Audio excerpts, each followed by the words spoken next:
Willow has her head down, concentrating minutely on sanding the piece of wood in her hands. Devon is doing the same, concentrating hard, but he can't help the sensation of suffocation that has come over him. He needs a single moment to breathe. So he looks over at Willow for a moment.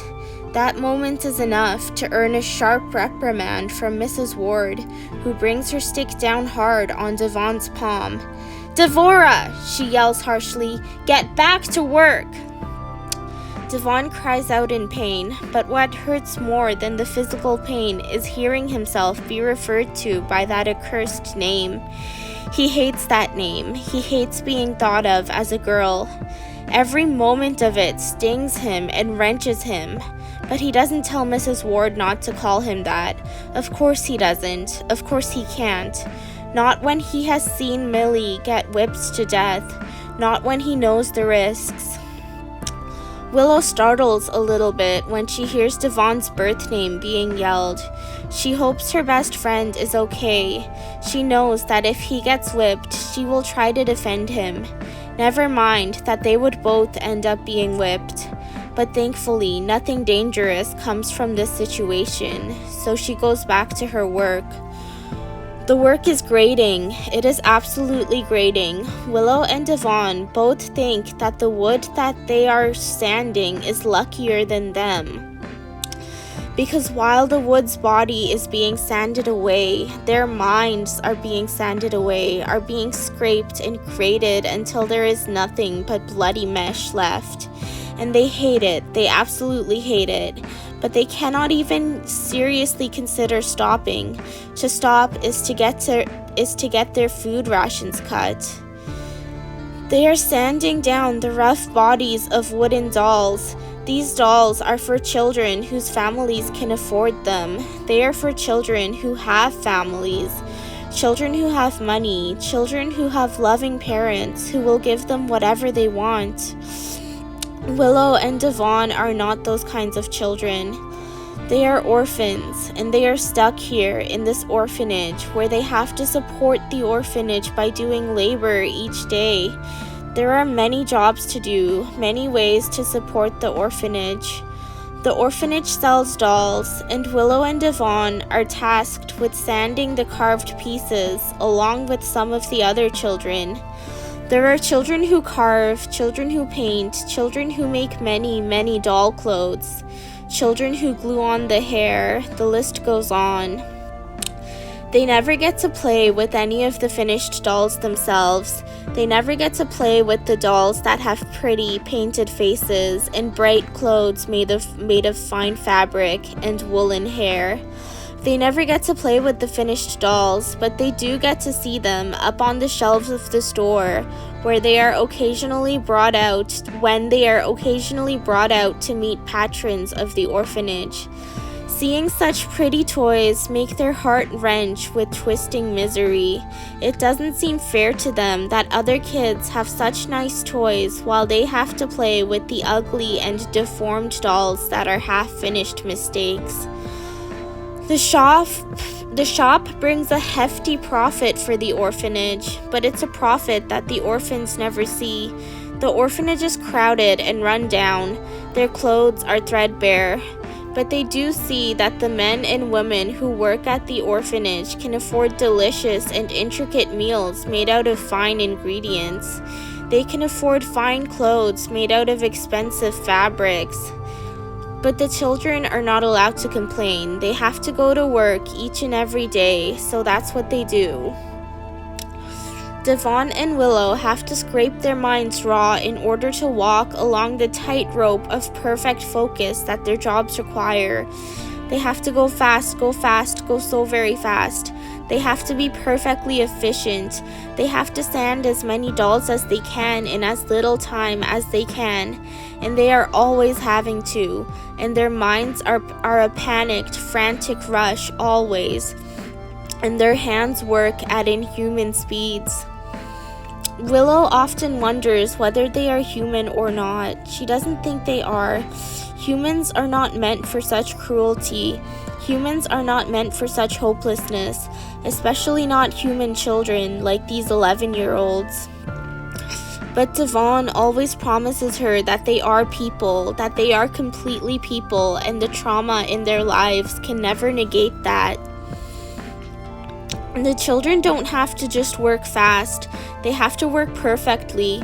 The wood has to be perfectly smooth, the proportions have to be exactly right. All the curves and lines have to be perfect for a beautiful doll in every way. They have to strain against themselves to keep their minds sharply focused on every single detail of the wood, on making sure they get every single detail right. It is excruciating, and it makes them choke with fear, but it is what their lives are. For hours and hours and hours and hours, they have to keep doing this. Time all blurs together into one terrible, trembling, never-ending moment that stretches out until eternity, like some vile and thick slime that sticks together while it's being pulled apart. The pain, the terror, the strain, the exhaustion, the rush, the panic, the suffocation, and death, it all blurs together. It blurs together and it blurs together, and it never stops. The children want to do anything else. They also desperately want to do anything else, but they cannot. They cannot be children. They cannot be people. They cannot be anything but perfect, efficient machines that work for hours on end. They cannot be anything but perfect, immaculate dolls themselves, puppets that are strung to the wills of their owners. Willow has the guts to call them their owners. She has the guts to call them their masters, but in the silence of her heart, in the secret parts of herself that she has to hide from everyone except Devon, she knows what is what. To an extent, and she does not lie to herself.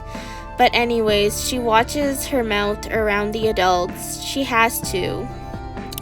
She is tired though. She is incredibly tired. All the children are tired. Her hands ache, her mind aches, her heart aches, her soul aches.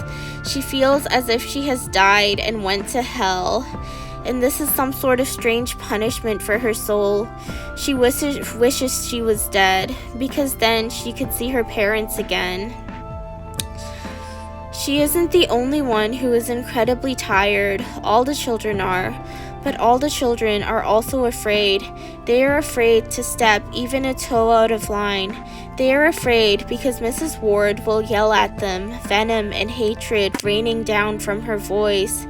These children are still children, no matter what they went through, no matter what they still continue to go through. And children are afraid of being yelled at. Children are afraid of being talked to as if they are nothing. The children hate living in fear. They hate letting fear rule them. But they have to, because they are always in a dangerous situation. They are always one wrong move away from getting screamed at, getting starved, getting locked in the walled courtyard in the winter. There is too much power that the adults hold over them. The power to feed them, the power to clothe them, the power to keep them alive. The lives of the children belong to those who run the orphanage, and everybody knows that. Still, the kids want to be children. They want to play, they want to learn, they want to be held and protected and loved. They want their minds to be free, their bodies to be free, their hearts to be free.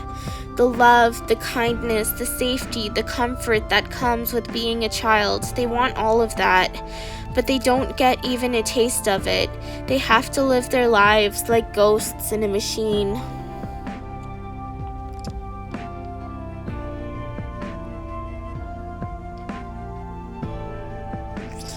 Mealtime is almost worse than work, but not really.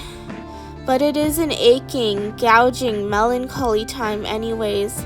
The children have to be quiet. They always have to be quiet. And all of the swirling loneliness suffocates them. The loneliness squeezes their throats, squeezes their eyes, squeezes their intestines. The loneliness smothers them like a thick, heavy blanket.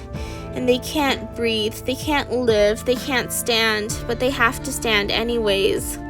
Willow and Devon get Mrs. Ward's dinner from the kitchens. The meal had been prepared by other children who were working in the kitchens. It is a tantalizing meal, and it brings water to the mouths of Devon and Willow. They gaze at all they cannot have as they set the silver tray on the table where Mrs. Ward sits in her fancy and cushioned chair. The pair then go back to their own spots on the wooden bench that doesn't have a backrest. They fall in line with all the other children seated at the tables. They all want to talk to each other. They all very desperately want to talk to each other, and they all need to talk to each other too. Children are not meant to be lonely. It is horrific, it is suffocating, having to be in the same room as other children, having to be so close to other children, yet having to be silent. There are people all around. There are children all around. They could help each other. They could comfort each other. They could hear each other's problems and communicate with each other. But they can't. They can't offer each other any company, any simple words of comfort, or any companionship. And it's torturous. It's all incredibly torturous. They are human beings. Despite being orphans, they are human beings. Despite being poor, they are human beings. Despite being exploited, being devastated, being denied, they are human. Though, of course, despite is not the right word. It is because of these things specifically that they are even more human than the comfortable people in their houses who never have to think about anything ever could be. The children gulp down their words. They gulp down the words they are oh so very desperate to say. And the words sit damp and wet and heavy, oh so heavy in their guts, cutting into them, grinding them, weighing down their hearts and their minds and their bodies. All the words they cannot say claw into their throats, and still they have to force themselves to keep their mouths shut, because the alternative is so much worse. But still, there is a sense of solidarity that pervades through the room, a sense of solidarity that is impossible to miss, that is thick in the very air itself, because the children all think about each other, and they all know that they all think about each other. Of course, they can't comfort each other, talk to each other, can't even look at each other, but they can wish that they could do so. And all the children know that all the other children wish that they could do so. There is a strange sort of solidarity in the air always, every second that there is air. There is a strange sort of unity, of connectedness. They aren't allowed to connect, but they do however they can, even if it's only in the silence of their own hearts. Even though it is only in the silence of their own hearts they connect to each other. But of course, that doesn't make the loneliness go away.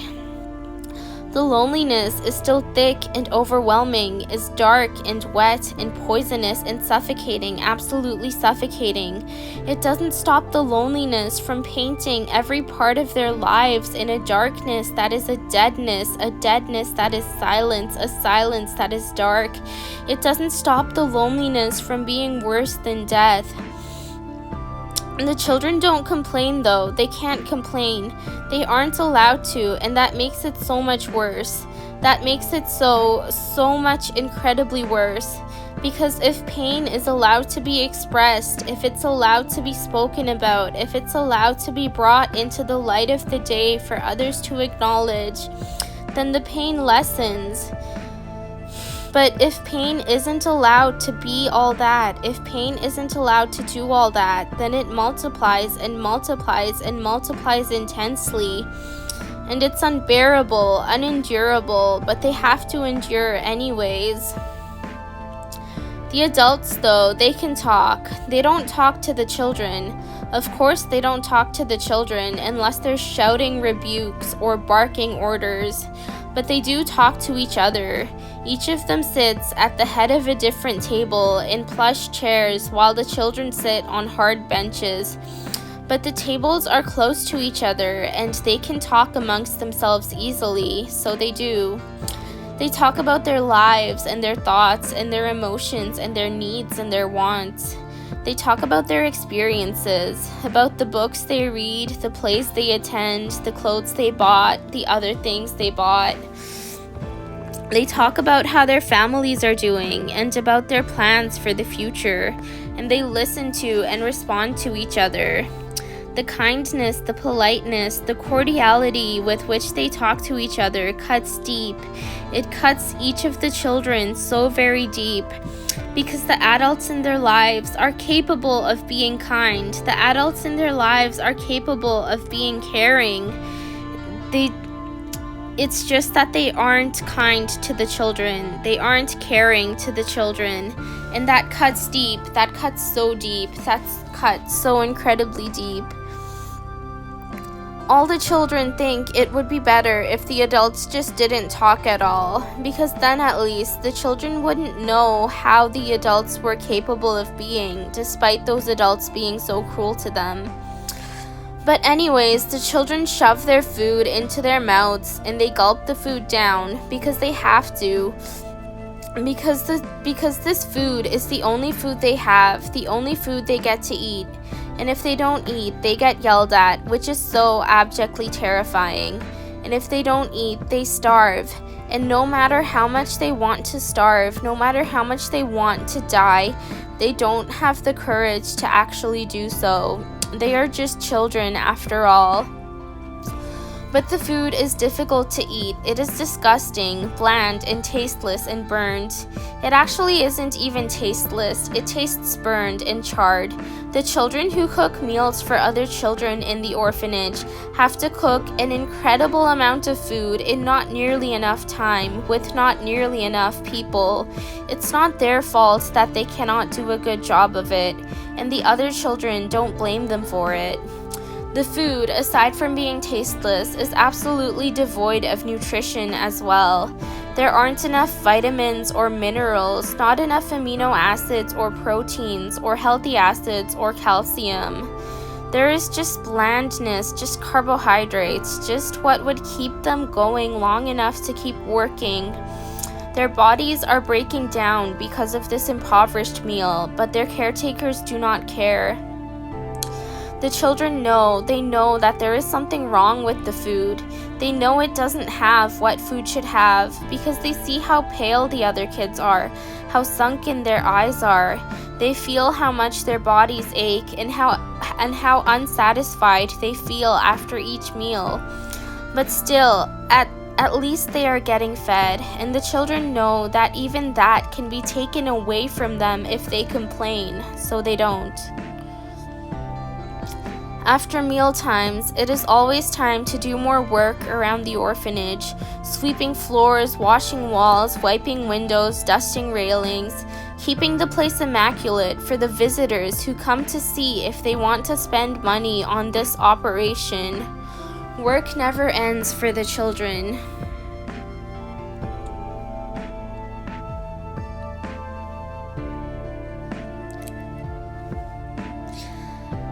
I can't wait to grow up and get out of here, Willow whispers to Devon.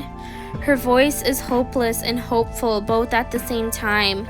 She sounds exhausted, and her voice is soft. It's 7 more years until we turn 18, the boy answers. He sounds defeated. The two children are lying face to face, inches apart from each other, breathing in each other. They are curled up on the thin straw mattress that is on their shared cot, under the ratty yet warm blanket that they are lucky to have. Between them is a half-finished wooden doll with strangely shaped limbs and no face. They both hold on to the doll as if it is a lifeline. They are in their room, though the more accurate word would probably be cell. There is a small bed in one corner of the room, a window on one wall, half of it across from the bed and half of it reaching towards the center of the wall. The window reaches up to the low ceiling of the room. There are bars on the window made of metal, which also reach up to the ceiling but stop just before. Besides the bed, there is no other furniture. It is nighttime, just shortly after the children were sent to bed. They have to be quiet, have to be careful, but here in the silence of the night, with no one seeing them, no one rebuking them or hurting them or judging them, they can talk. And the two children do talk. They talk like they do every night, hands laced over the wooden doll. 7 years, Willow repeats. That's as long as I've been in this accursed orphanage. I've been here 5, Devon whispers. I miss my parents so much. Her words sound hallowed, haunted. She feels the loss every moment of her life. Same. I had an aunt who wanted to take care of me, but they didn't let her. There is a deep sense of loss in his voice. I was staying with my neighbors before the orphanage came. It's strange how they want us to be here instead of with families who want to raise us. They want us to work for them. It's their business model. There is ire laced thick in Devon's voice. They want us as slaves, Willow asserts, full of hate and wisdom. And slavery is illegal, so they frame it as if they're helping us. And they make sure to get as much money as they can out of us. It's really unfair. I hate it. I know, me too. And I love saying that I hate it. I love hearing you say that because it's the truth. You give me life. Talking to you, it gives me life. It gives me life too. I don't know if I could have borne it, if I could have survived without you. I feel the same way.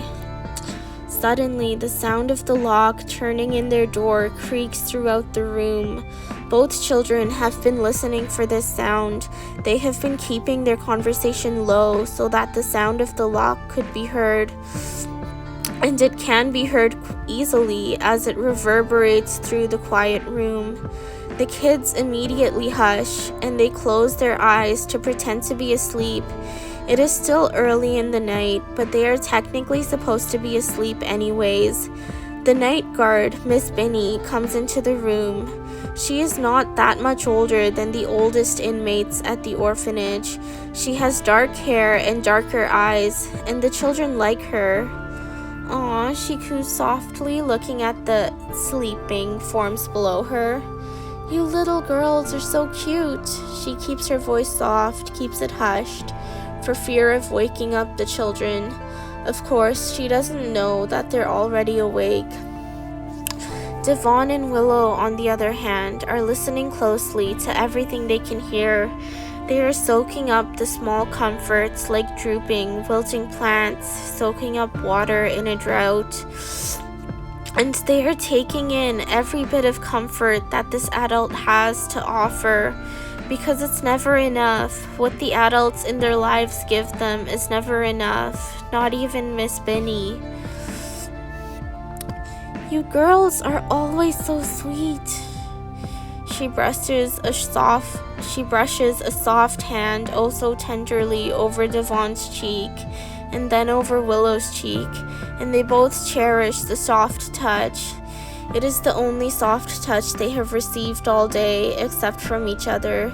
It is the only soft touch they have received from an adult, and they cherish it. They cherish it so much. Sleep so soft like clouds under moon. Sleep, for dawn will be coming soon. She sings the soft lullaby for a few moments. Her voice is soothing, is a low murmur in the otherwise quiet room.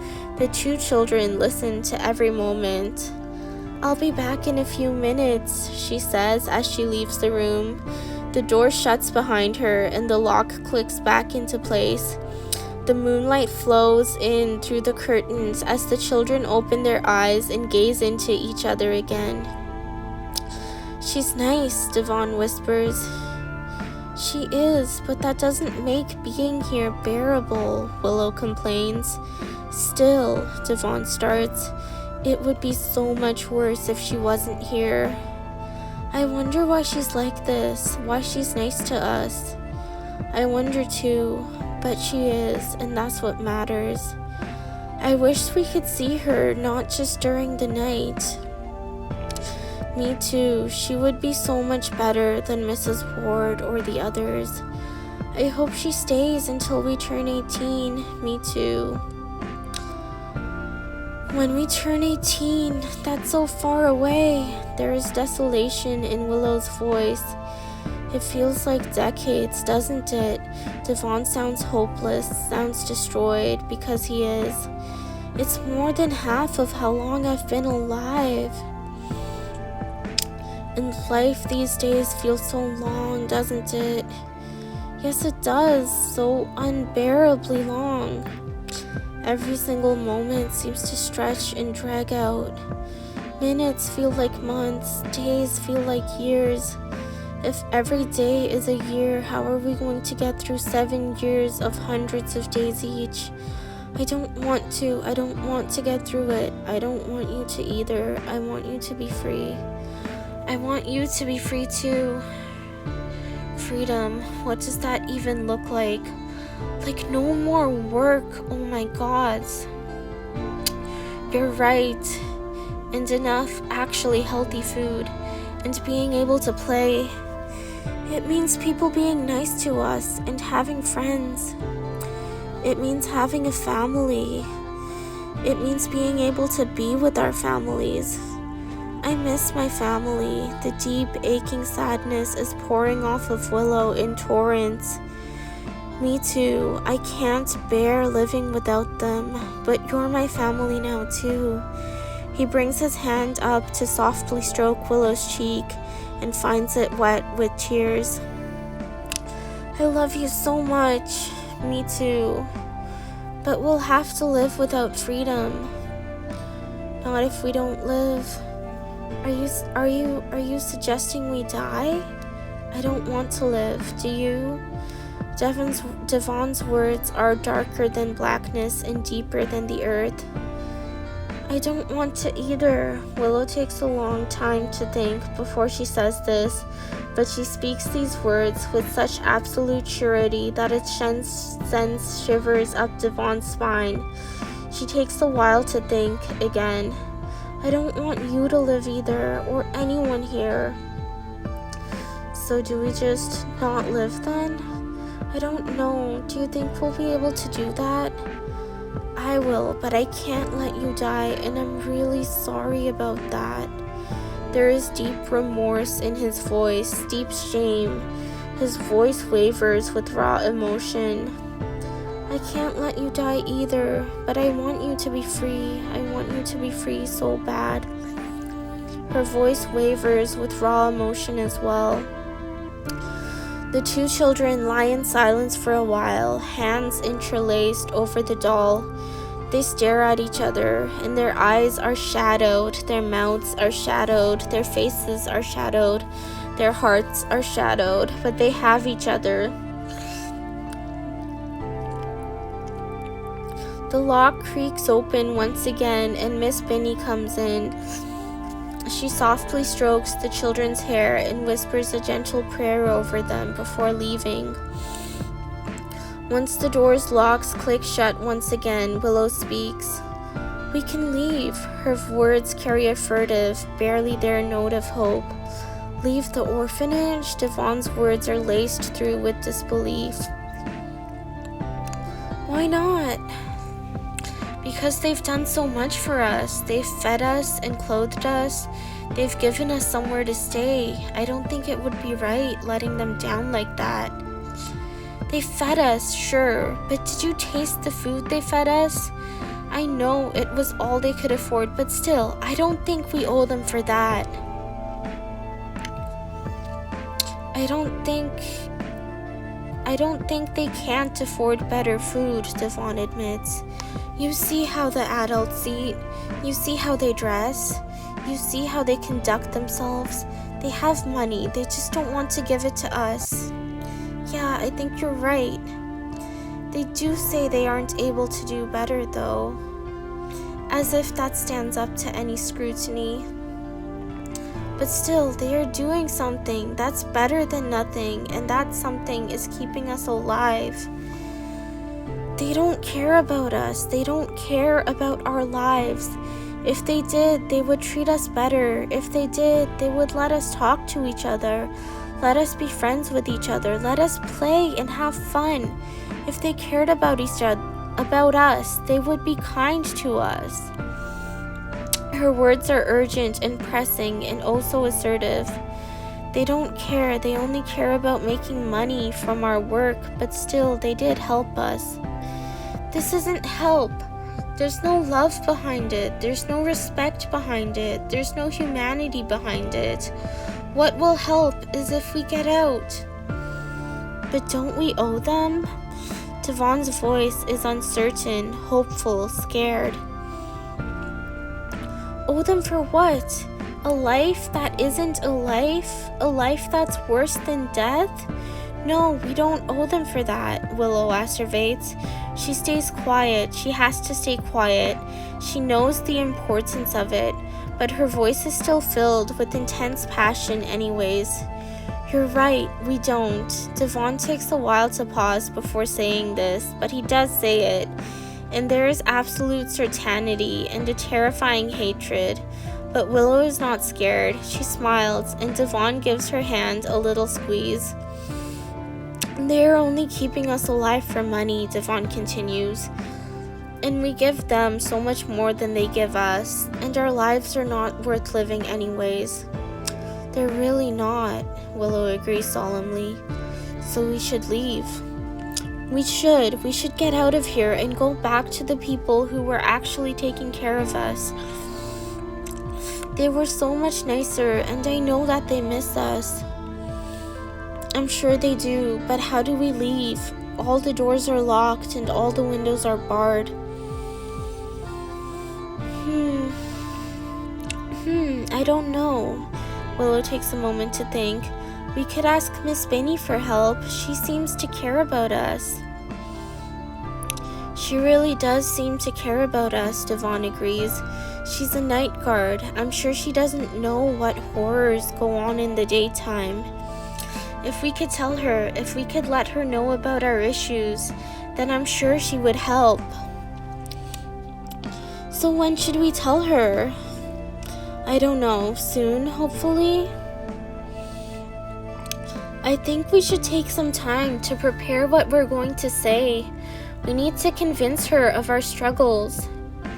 I agree. We should tell her about how hard it is working all day and being able to talk with no one, having to work so fast and so perfectly, and having to eat such bad food, and having no friends and being yelled at and being given orders, being forced to obey, being scared. Yes, we should tell her all of this, and we should tell her how miserable we are and how much we want to be free. She'll help us, I'm sure. She better help us, or else I don't know what we'll do.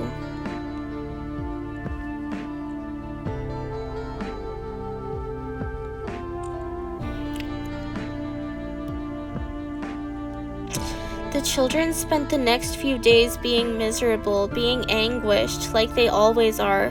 But there's also a shining, crystallized sense of hope along with that anguish.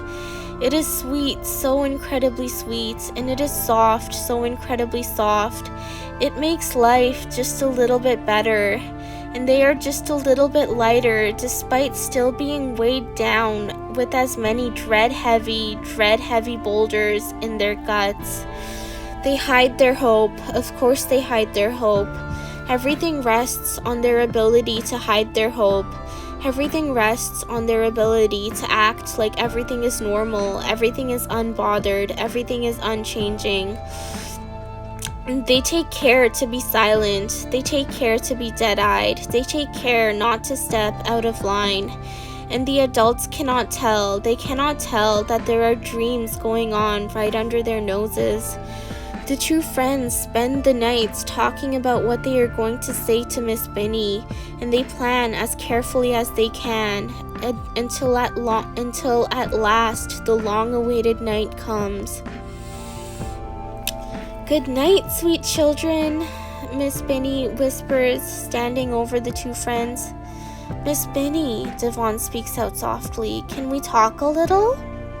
"What?" Miss Benny asks surprisedly, her voice is still quiet, but it is louder than it was before. "You girls are not asleep?" Devon decides to not correct her. They don't have time to argue about gender right now. "We were waiting for you," Willow explains, clutching the deformed doll close to her chest. "We have to tell you something important. You're the only one we can trust." "Aw, you girls can trust me?" the young adult coos. "I'm very flattered." "Yes, you're very nice," Willow continues. "Much nicer than all the others, and we are very grateful for you. And we are very grateful to you. We are very grateful for everything that you have done for us, and we cannot thank you enough." "Yes," Devon echoes. "We are incredibly thankful and incredibly grateful, and we cannot thank you enough. But thank you. 1,000,000 thank yous. 1,000,000,000 thank yous." The children know that such praise is a bit of an exaggeration. Definitely they are grateful for Miss Benny, but not that much. But they know that the groveling will help them persuade her to their side. "Aw, thank you so much, girls. I am very flattered." Her voice is thick with sweetness and happiness. "Can we tell you something though?" Willow asks. "Will you listen?" "Sure, I'll listen," she responds. "We hate it here, being in the orphanage," Willow exclaims.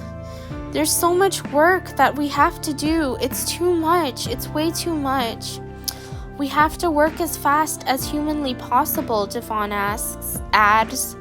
"Faster than humanly possible.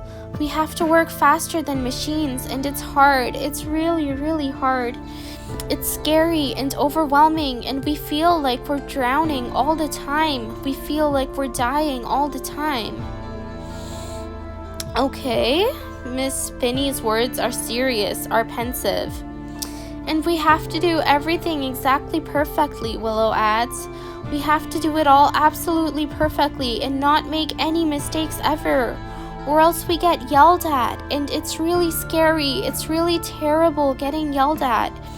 There is so much hatred in their voices, so much raw anger, so much disgust, and no love. And having to do our work without any flaws makes the work so much more panicked, so much more grinding and stressful and unbearable. They yell at us for a lot of things," Devon explains. If we do anything wrong at all, whether we're working or not, they yell at us. And it hurts so much to be yelled at. It's so terrifying. We feel like we're not humans. We feel like we're not people. We feel like we're going to die. They don't even talk to us kindly," Willow states. "They don't ever say any kind words to us. They don't ever say any friendly words to us. Whenever they talk to us, they're either yelling at us or they're barking orders. They always speak with hatred in their voices, and it's so hard. It's so hard to live through that. It's so hard to live like that. It's like we almost don't want to live." The almost part is a lie, of course. "And we're not allowed to have friends?" Devon asks.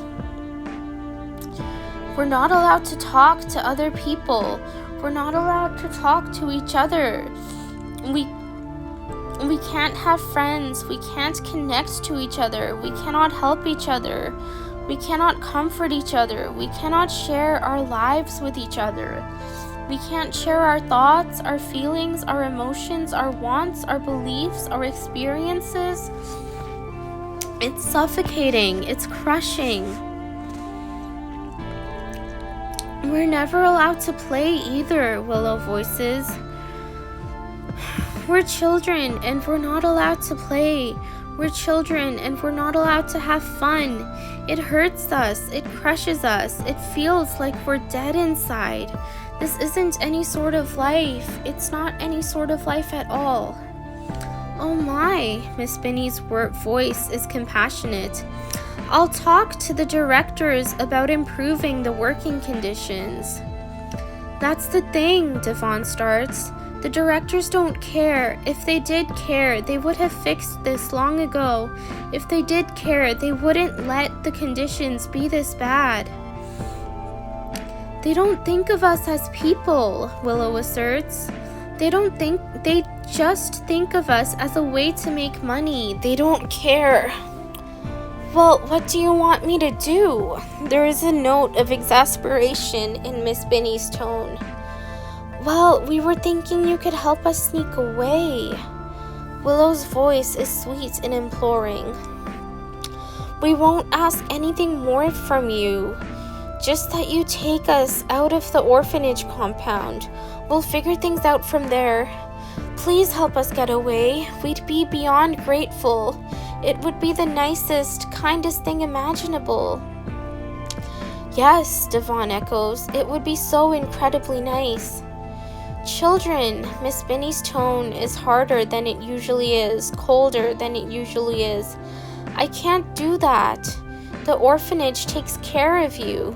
Even if they hurt you, they still keep you alive. And the world will not keep you alive.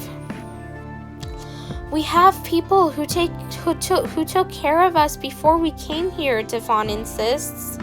And this life isn't a life. This life isn't worth living. Anything is better than this. Anything. Please, please help us, Willow begs. I'm sorry, girls. I can't. You are safer here. You are provided for here. We're not happy here, Devon insists. No one can be happy here. I am sorry for you, the adult insists. I really am, but I won't help you get out. You have to realize this is what's best for you. Miss Binny, Willow pleads, we thought you were kind. Kindness has limits. I won't let you betray the people who have raised you. I won't let you betray the people who are keeping you alive. They don't care whether we live or die, Devon insists. They only care about the profit we make them. We don't owe them anything. Whether you know it or not, Miss Binny retorts, you owe them your lives, and I can't let you betray them.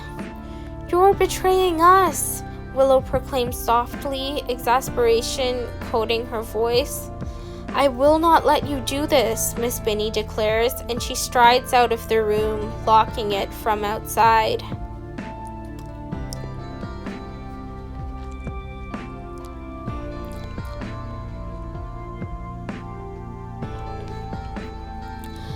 I hear you girls have been attempting to escape.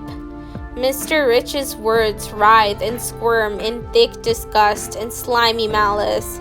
It sends shivers up Devon and Willow's spines.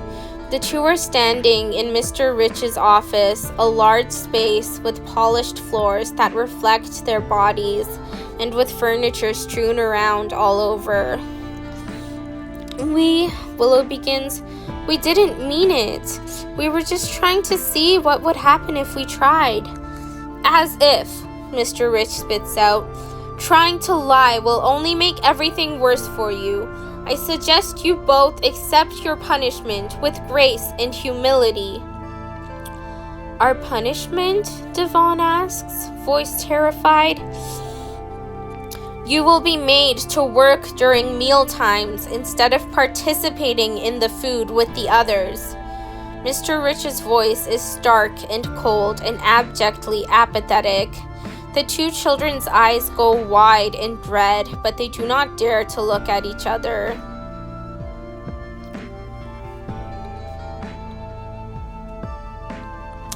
And so they hunger. Willow and Devon hunger. They hunger, and it slices into them, grates on them, tears them down. It claws and bites and tears and rends their insides, their stomachs, their lungs, their chests, their hearts. They feel heavy and achy. They feel as if every step is painful, every movement is painful.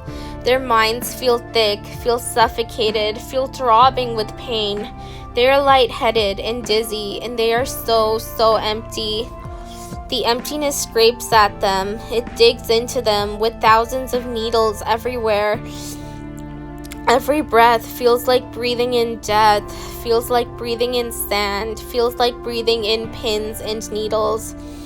Every breath is jagged, is ragged, is aching, and it's never enough. Their lungs feel as though they are never filled, feel as though they are perpetually empty. There is a throbbing in their heads, a throbbing that is overwhelming and grating, a throbbing that leaves them hollow, leaves them hurting, leaves them drowning in aching and boiling alive. They feel as if thick, viscous, hot poison is dripping down their brains, as if their brains have been hollowed out and their skulls have been scraped raw. Their emotions are overwhelming. Their stomachs twist and writhe and squeeze. Their stomachs and chests feel like grand, aching caverns, deep and dark and empty and unfillable. They twist and writhe and squeeze inside the children, and they ache and they ache and they ache so much, and there are thousands of sharp, as if there are thousands of sharp, jagged knives inside their guts that dig in every time they take a breath and leave them jagged and bleeding and raw.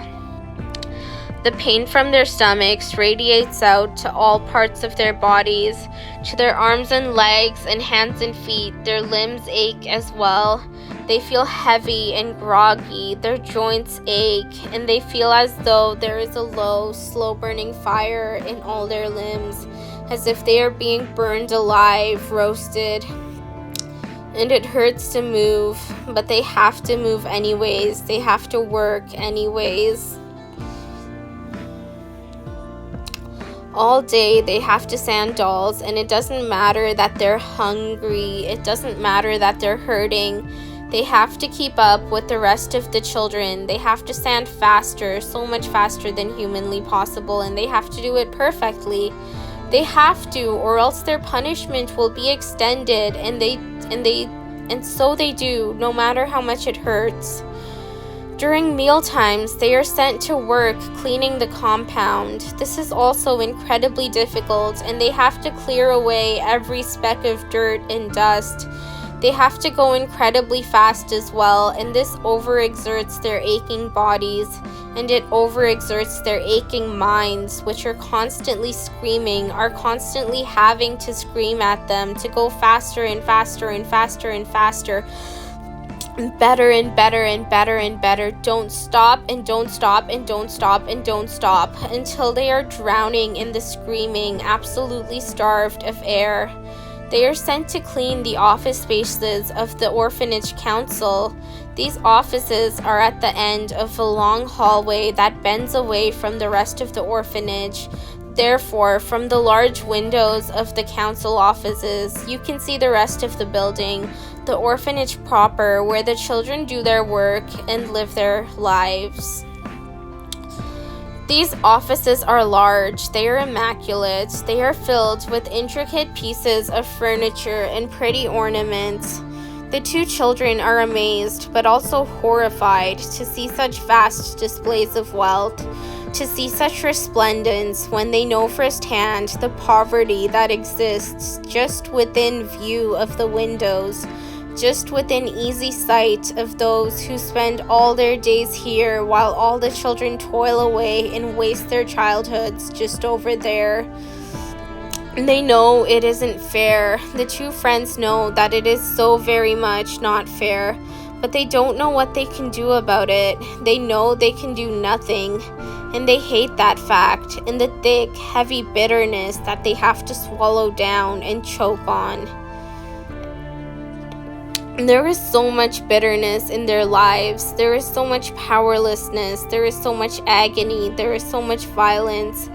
Violence that has been going on for a long time. Violence that is as old as the deaths. Violence that is as old as the deaths of their parents. Violence that has been wrought of exploitation and dehumanization. Violence that has come from betrayal, and violence that has come from the powerlessness that has colored every experience that they have had in years. No child is meant for this much. No child is meant for this much, or any violence. No child is meant for this much, or any cruelty. But Willow and Devon bear it, and they have to bear it. No matter how unfair it is, no matter how unbearable it is, no matter how absolutely impossible to bear it is, they have to bear it. And so do all the other sweet and devastated children imprisoned in the orphanage.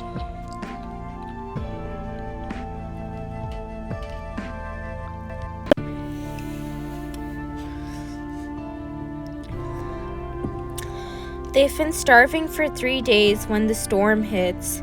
The wind howls and bellows, and the trees outside knock against the windows.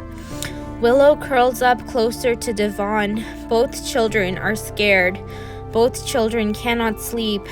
Both children are clinging to each other for dear life, are clinging to their doll for dear life. I hate being here, Devon whispers. I hate being here too, Willow agrees. We should get out of here. His voice is dead serious. We tried already. Do you want to get into even more trouble? There's a note of desolation laced into her voice. Just because one escape plan didn't work doesn't mean that another won't. And what if we get caught again? Do you think you could take another punishment? Do you think you could take more hunger? Because I definitely can't. I can't either. I don't want us to get punished, especially not again. So why are you proposing that we go out and get ourselves punished again? Just hear me out. We won't get punished, I promise. We'll be able to actually escape this time. We won't get caught? How? There's a note of confrontation in Willow's tone, but louder than that is the note of yearning. We'll be sneaky this time. They don't know that we're planning to escape. They won't know until we're already gone. And how will we be that sneaky? We've been being sneaky since we came here. They didn't know about our friendship. They didn't know about our camaraderie. They didn't know about how we longed to get free, how we helped each other through these horrors. They didn't know anything about us for so many years, because we were good at keeping things secret. You're right, Willow agrees. We are good at keeping secrets. But keeping our friendship secret is really different from keeping an escape plan secret. We have to make preparations beforehand, before escaping, and we'd have to keep those preparations a secret. How are we going to do that? We'll find a way. We'll think really long and hard about it, and we'll find a way. The last time we didn't find a way, now did we? Last time we were stupid. We trusted an adult. We shouldn't have done that, because they're all part of the system of this place, no matter how nice they might have been. We're smarter now. We know better. We won't make that mistake again. I agree, we do know better, and we are smarter now, but who's to say we won't make a mistake again? We'll be more careful this time. We'll think everything through this time. They won't be able to stop us this time. Why are you so certain? Do you know that part of yourself that knows you love me, that knows you love all the children here? Yes, That part is very certain, isn't it? It is. And you know that that part of you is telling the truth, and it knows the truth. And it knows what's real and good no matter what, right? Right. Well, that same part is telling me that we need to escape, that we can escape, that it's possible for us. Okay, take some time to look within yourself. Take some time to think within yourself. You will see it too. You will see that we can escape. Willow takes a while to think. I want to believe you, she finally responds. I really do. Then do it, Devon suggests. Believe me, believe yourself, believe us. She takes another while to think again. Okay, she finally replies. So you'll try to escape with me? I will. We'll be careful though. We will.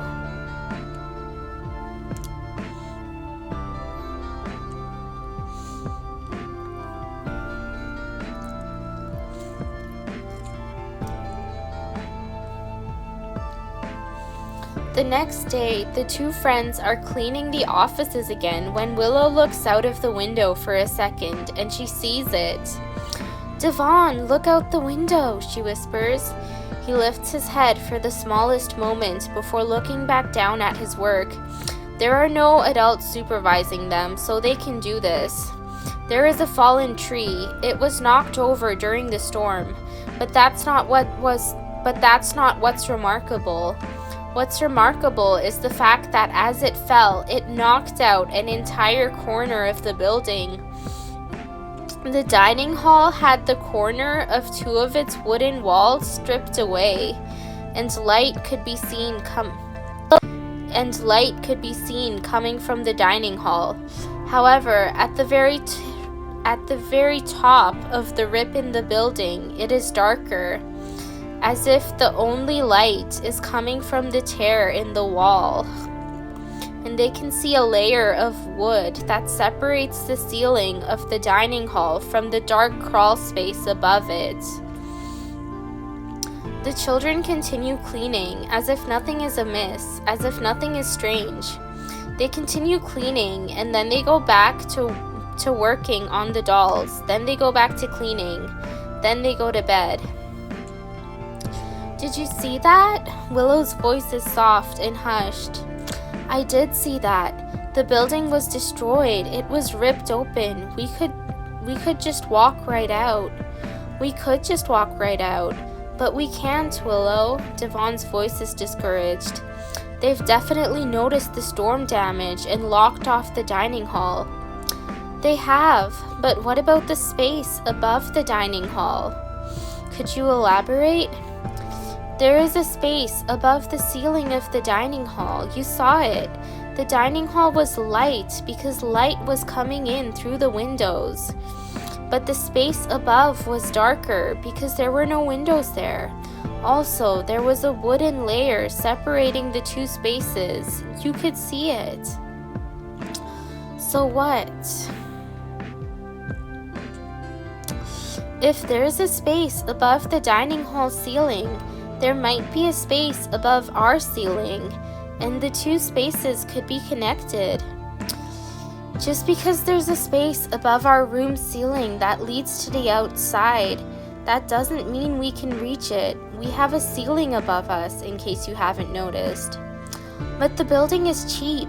Everyone knows that the building is cheap. I'm willing to bet that the ceiling beams aren't actually nailed down. They're just placed on the wooden beam framework. I'm willing to bet that we could just lift them away. You know what? That sounds so plausible. Devon's voice is beaming with hope. Let's check, but let's wait until Miss Binny comes in and then leaves again first. We don't want her walking in on us. Absolutely. Willow smiles in the darkness. And so they do wait. Miss Binny comes in and she sings to them, and this time the children know better than to get caught up in her sweetness, in her softness. She strokes their hair and they pretend to be asleep, and they don't have to force themselves to not recoil at her touch. A soft stroke is a soft stroke, even if they hate the person giving it to them. And then the two friends are left alone. Devon walks up to the window and he climbs the bars on the window that are put up to stop them from escaping. He laughs ruefully inside his head at the irony. When he reaches the top, he reaches out a hand to lift the beams of the ceiling away. They move away easily. Willow has to stop herself from screaming out loud in joy.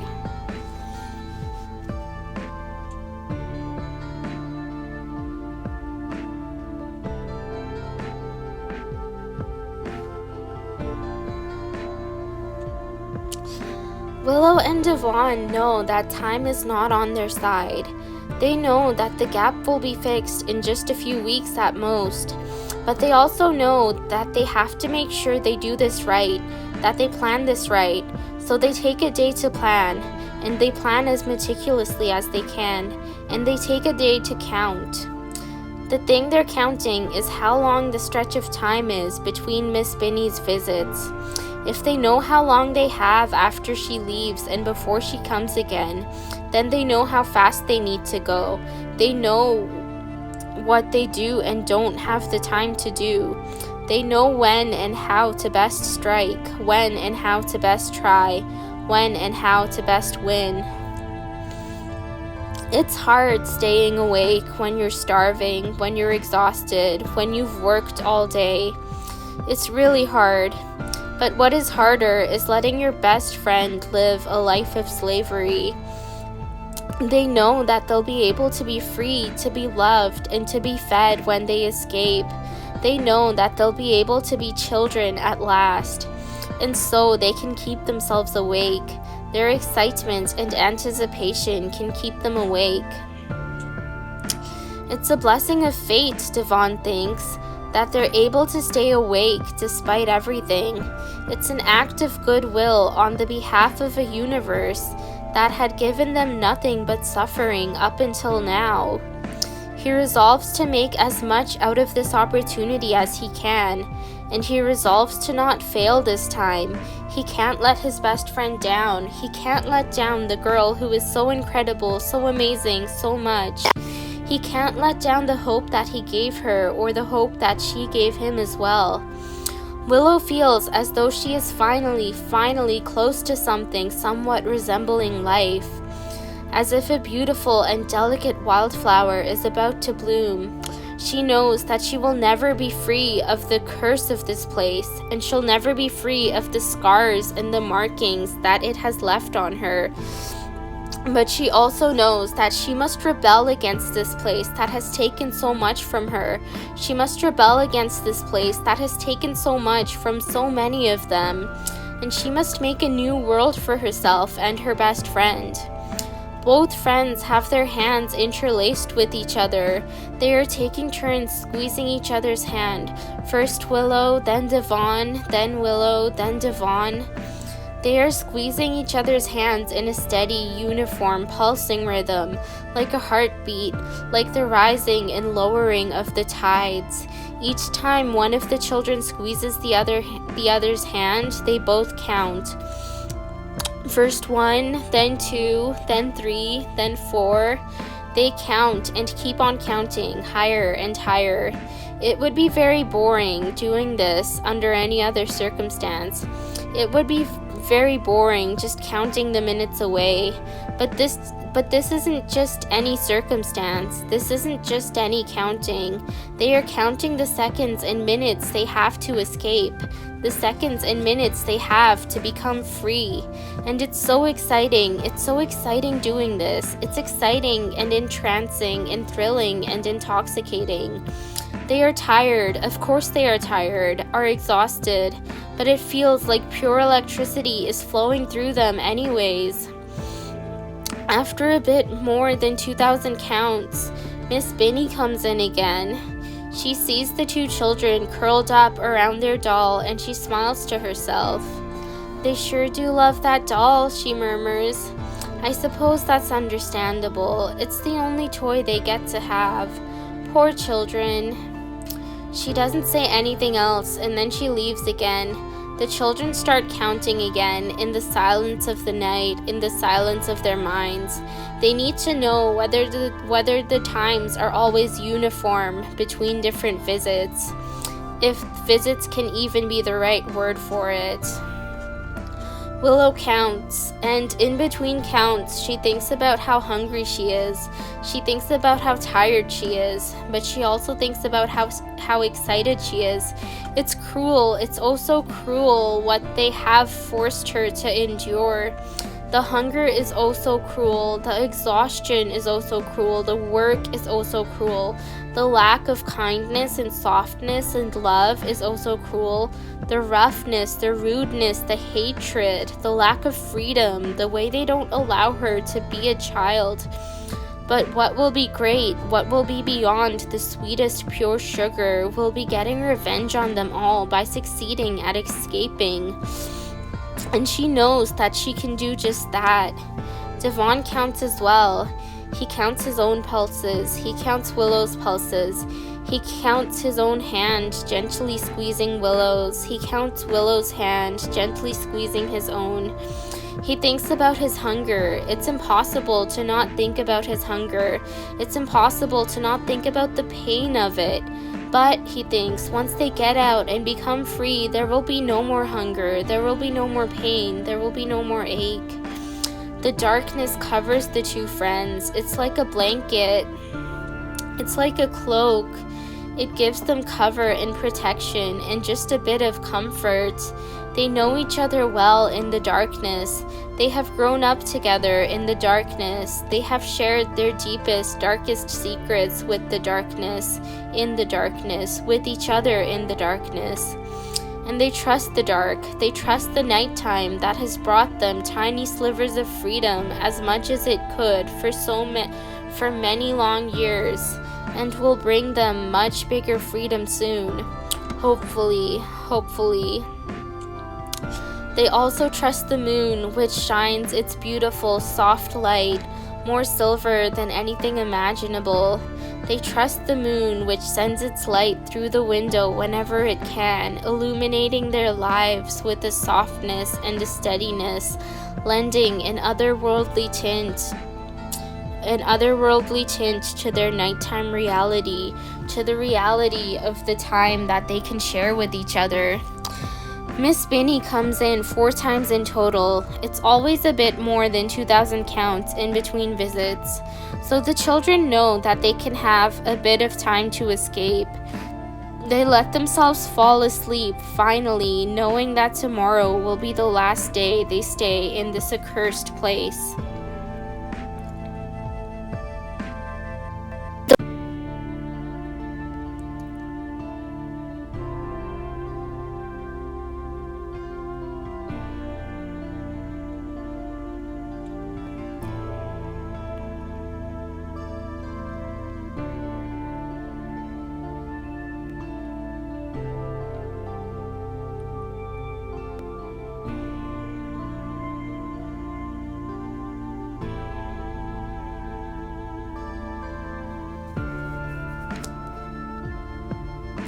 The day goes on, and it's weary, like every day is. They are bone weary, just like they are every day, not just Devon and Willow, but all the children of the orphanage. They all deserve so much better, every single one of them. They all need so much better, every single one of them. Willow and Devon wish they could save each and every one of them. They wish that so badly. But finally, the nighttime comes, and it is time to go. It is time to put everything into action. It is time to use the one small chance they do have. Willow and Devon are lying down, the blanket above their heads completely covering them. They are talking silently, waiting for Miss Binny to come and then go. "I want to save the other children too," Willow whispers. "I do too, but how are we even going to contact them? We can't go out into the hallway. Miss Binny might be in the hallway." "Well, we can get to their rooms from the attic. It probably connects to all of the other rooms." There is hope in her voice, and love, so much love. We could try that. That's a good idea. There is a sort of brightness in Devon's voice that has never been there before. No, it won't work. Willow's tone is dark and death-kissed. Why? Devon's tone rapidly darkens as well. We won't know whether Miss Binny's in the rooms. What if she's in the room when we enter it? Then everyone would be in a lot of trouble and no one would escape. You're right. I guess we can't save everyone. There's a resentment laced into Devon's words, but he knows Willow's being reasonable. I'm sorry, I guess we can only save ourselves. Still, I guess that's something, Willow replies, tone laced with ice-cold sadness, but also with fire-bright hope. The lock in the room clicks, and the night guard walks in.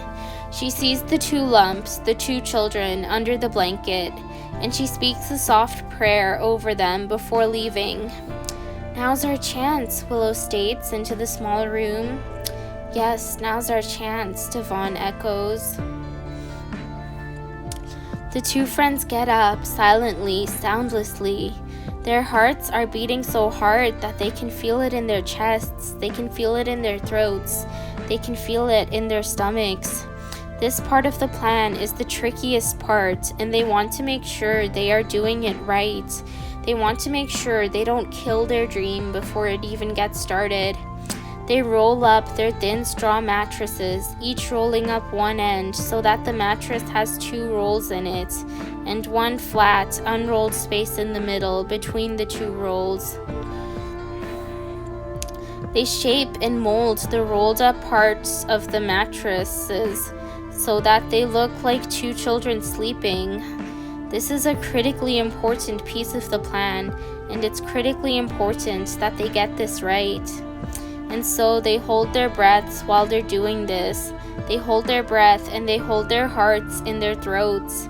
They are terrified, not more terrified than they ever have been in their lives, but overwhelmingly terrified anyways. But they are also exhilarated. They are soaring on possibility, on hope, and it is this hope that is guiding each and every movement of their hands as they make sure to fashion the straw mattress just right. After they are done shaping the mattress, they carefully drape the blanket over it. They pull the blanket down over all sides of the small bed frame so that none of the portion of the bed frame that's for sleeping on is exposed, so that they cover every place that the mattress would have been.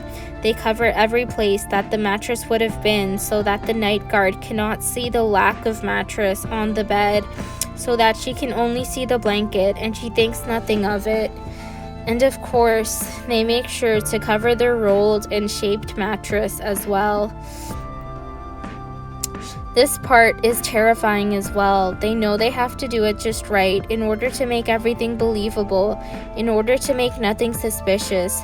They know that if Miss Binny happens to try to touch what she believes are the two children, they will be doomed. But they also know that Miss Binny tends to not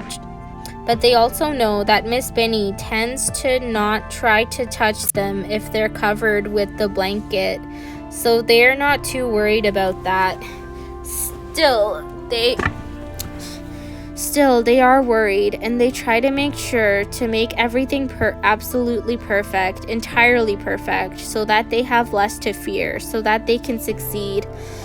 The children look at their handiwork, and they smile. They are smiles laced with thudding hearts and twisting stomachs and soaring spirits, with hunger and fear and hope. They are smiles supersaturated with so many emotions, both good and bad and everything in between. They are smiles laced with joy and worry, and they are laced with love, so much incredible love. Let's put the doll in the blankets now, Devon suggests. His words are hushed, are so quiet that they're barely there. But Willow hears. Willow always hears, just as she is meant to. But I want to bring the doll with us. Willow's words are equally quiet, are equally hushed. No one outside the room would have even the slightest chance of hearing her. But Devon hears perfectly, just as he is meant to. I do too, but if we leave the doll, it'll help convince Miss Binny that we are sleeping in bed. Devon's words carry regret in them, but they also carry a note of logic. I suppose you're right, Willow concedes. If she sees the doll here, she'll be sure that we're still here and that we haven't left. Willow's words are sad, but they're clear, they're understanding, they're resolute. She takes the doll in her hand and then places it inside the blanket so that only its misshapen head is sticking out. Bye-bye, doll, Devon whispers. Bye-bye, doll, Willow bids quietly. They proceed to the next part of their plan. Willow and Devon climb onto the windowsill and they also gently, also carefully remove the beams on the ceiling right above the windowsill. Their hands are almost shaking with excitement and fear both at once. They know that they have to do this quietly. They know that they have to do it as quietly as they can so that nobody outside the room has any chance of hearing them. But they also know that they have to do this quickly because the two of them only have a certain amount of time to get out of this room. And so they also move as quickly as they can, despite the fact that the balance of speed and silence is hard to maintain. When the beams have finally been moved enough to let a body through, the two friends silently celebrate in the quietness of their minds. But they only take the smallest moment to do this, since they have to get moving immediately. They know they don't have time. They have to move, and they have to move fast, and so they go on. Devon climbs down gently as Willow climbs up the bars of the window.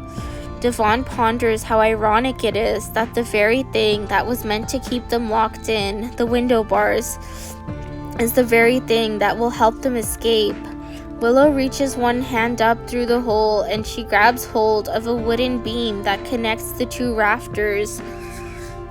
It is hard to grab onto and get a good grip, but the abject terror with which Willow is operating sends so many pulses of frantic energy constantly flowing through her that her hand becomes so strong and she is able to grasp the beam and not let go. She then reaches her other hand to join the first hand, holding the beam from the opposite side as the first hand, so that both sets of fingers are facing towards the middle of the beam. She breathes, and she takes her feet off of the window bars. This sudden weight is hard to hold up, but she's terrified. She's so terrified, and her whole body knows very well the importance of this moment. So her hands are able to hold her up. They are able to hold her up despite having to hold all of her weight, despite having to do so through hunger. The fear wins over the hunger. She swings her body back and forth, each swing becoming wider than the last. Then, eventually, she is able to swing her legs all the way up to the ceiling. She bends her knees, and when she reaches the ceiling, and then she straightens them so that they catch onto the ceiling. She winces at the sound this makes, but she prays to whatever divinity might be listening, that the adults think the sound is just a random knocking about of things. She walks her hands down the beam, first letting go with one hand, then holding on again farther down the beam, then letting go with the other hand, and then holding on again farther down the beam. As she does this, she walks her feet along as well, being sure to move as quietly as possible so that no sound escapes. This act is difficult and requires immense amounts of strength from her arms and her hands and her core. But eventually she reaches the edge of the hole in the wall and she lifts her body up so that she is completely inside of the attic. She smiles and then slowly, silently crawls away to give Devon the space to get himself up into the attic as well. Devon follows all the same steps Willow followed. He is strong because he has to be. He is silent because he has to be. He is quick because he has to be. And thank all the stars in the sky, he is successful. The two children quickly move the beams back in place as quietly as they can, so that the hole in the ceiling is covered. Then they move. They crawl through the attic. The attic is small. It is cramped. But thankfully, the children are small as well, and they can fit. The universe is really on their side, making things work out for them. They thank the universe and continue crawling through the attic. They have to make sure their hands and feet reach the floor softly, silently, without any sound. And they have to make sure they get out of here before dawn. Their hearts are singing. They are afraid, but their hearts are singing. They are still weighed down by heaviness, by desolation, but their hearts are singing.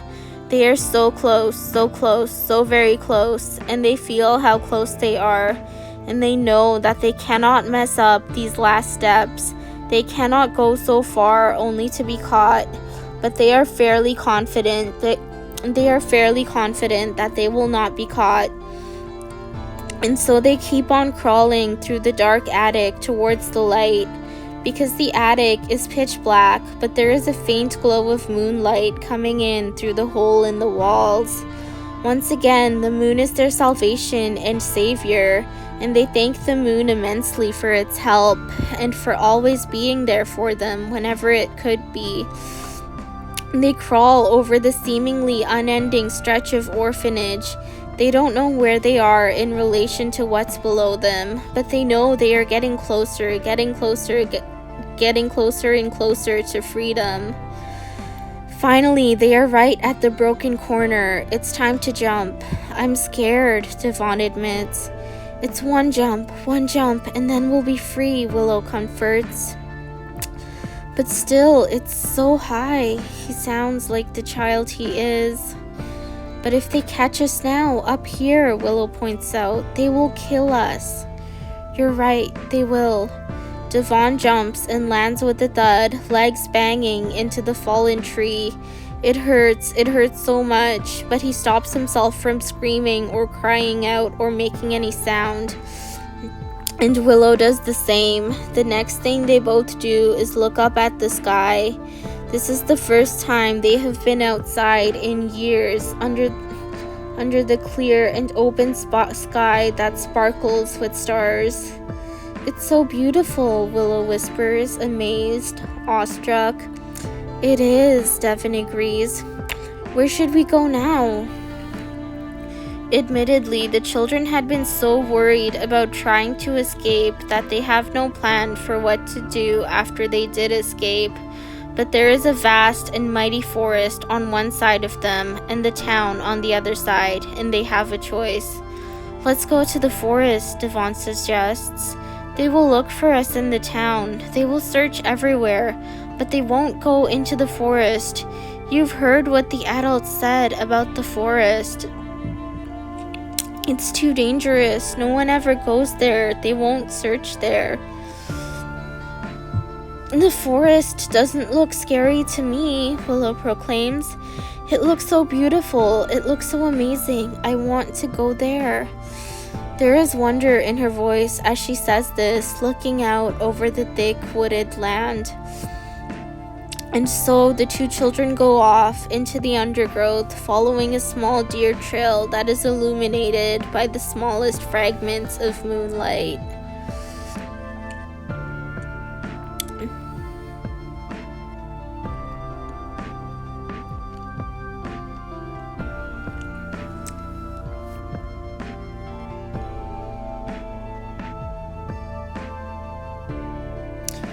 The two friends keep walking all night and until the night turns to day.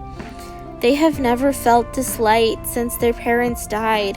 Of course, they still feel heavy. They still feel so incredibly heavy. The death of their parents weighs them down. The horrors they have endured for so many years weighs them down. They are weighed down by thousands of boulders in their chests, in their stomachs, in their throats, in their hearts, in their minds, in their spirits. They are weighed down, and they always will be, but still their souls are flying. There is sadness, yes, but there is happiness too. There is happiness, yes, but there is sadness too. The forest is beautiful. The forest is incredibly beautiful. The deer trail they are following is small, tiny, and narrow. It is ringed on either side by tall, towering trees, by wild and brilliant bushes, by wild herbs. They see squirrels and birds and even a moose. They freeze when they see a snake, and they carefully avoid it. There is wild green and wild brown in all different shades and patterns and textures. It's all glorious. All of it is so glorious, even the snake. And all of it is so healing, so soothing, so calming. Of course, it doesn't heal everything. Of course, it doesn't fix everything. The scars that the children have to bear, they will have to bear forever. The weight that the children have to bear, they have to bear forever. And the forest doesn't fix everything, but it sure does help immensely. They feel at home here. They feel more at home than they have ever felt since their parents died. And they feel free here, more free than they have ever felt before. They are mesmerized, so deeply mesmerized by everything all around them, by the life and love and flow and burning of everything all around them. It is so full of emotion. Each and every inch of the forest is so filled with emotion, filled with spirit, filled with love and life and harmony. It's glorious. And they feel so intimately a part of it. They feel intimately connected to it, connected to all the life around them, connected to all the flowing love that pulses and weaves its way through the forest. They feel intimately connected to all the different parts of the cacophony around them, and they feel in their hearts the importance of their connection, the importance of their existence, the importance of their love. They are mesmerized and held like they haven't been held. They are mesmerized and held like they haven't been held in years. But they are also hungry, incredibly hungry.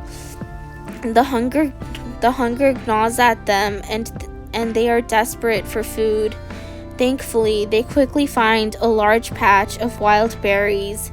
They immediately descend upon it, pulling berries off the bushes and shoving them into their mouths. They eat berry after berry after berry until they are absolutely stuffed and can fit no more, following the bushes away from the deer trail. "Hi, children," a voice calls out. "I didn't expect to find you here." Hearing this, both of them snap their heads around in surprise and terror. Standing before them, partially obscured by a large bush, is a woman clothed in a leather dress. She has long hair and kind eyes and skin that is darkened by the sun. She is gazing at them with curiosity, sobriety, and just a hint of amusement. She is not what the children are expecting at all. They do not expect for another person to be in the forest. They are afraid. They haven't had any good interactions with adults so far. "Who are you guys?" she asks. "I'm Elizabeth, and I'm a girl." "How do we know we can trust you?" Devon asks warily. "You don't have to trust me. I'll earn your trust," she replies. "But in the meantime, do you two children want to come meet the rest of my group?" "Okay," Willow responds. They are led through the forest to a small spring. Beside the spring, there is a small group of tents made of wood and furs. There are people gathered around doing various things. They are also dressed in leather. "Who are these ones, Elizabeth?" Someone who is probably a man asks. "I'm not quite sure yet, Jason," Elizabeth answered. They're children, and I found them by a berry patch. I think they need water. Do you guys need water? Elizabeth asks. And the two newcomers nod, and a teenager goes up to the spring and fills a leather pouch full of water before handing it to them. And the two drink heavily, trying to quench their thirst. So you've met me, Elizabeth tells them, but this is my friend Jason, and his wife is away gathering food along with their two older children, Dustin and River. This is his youngest child, Inara, who's a girl. This is my wife, Alexandra, and this is my brother, Caden. This is his wife, Christina, and their two children, Allie and Ruth. Dublin and Candace are away setting traps, and their children are with them. Dustin and his husband, Tristan, are also setting traps. Nice to meet you guys, Willow answers. Why are you out here in the woods? Don't you know that it's dangerous? Well, that's what the city dwellers think, Inara answers. But Elizabeth and Alexandra were the first people who stopped listening to the brainwashing, and they came into the forest. They've convinced the rest of us to join them over the years, and we couldn't be happier. This is a nice place. How about you guys? Why are you here? We lived in the orphanage, Devon responds. Well, not lived, really. It wasn't a life, really. We escaped and decided to go into the forest because the people who ran the orphanage wouldn't look for us there. That's a good idea, coming into the forest, Caden responds. We're glad you came here. Do you want to live with us? You guys are children and need to be taken care of. We'll take care of you. Okay, Willow answers. You folks seem nice. I'm Willow, by the way. I'm a girl. And this is my best friend, Devon. He's a boy. Nice to meet you both, Christina says. Welcome to our community. Is there anyone you left behind who you want us to convince to join us? Jason questions. If you could free the other children at the orphanage, that would be good, Willow responds, but that's not possible. You could help us find our families and bring them here, Devon pleads. After our parents died, I was being raised by my aunt, and Willow was being raised by her neighbors. We miss them. I'm sure they miss us too. Absolutely, Alexandra answers. We will find them. Don't you worry, we will find them. And after that, we will convince them to come into the forest. I'm sure they'll agree once they know you children are here. Do you know where they live? Yes, Willow answers. How could we ever forget our homes? We always thought about going back throughout our whole time at the orphanage. Yes, Devon agrees.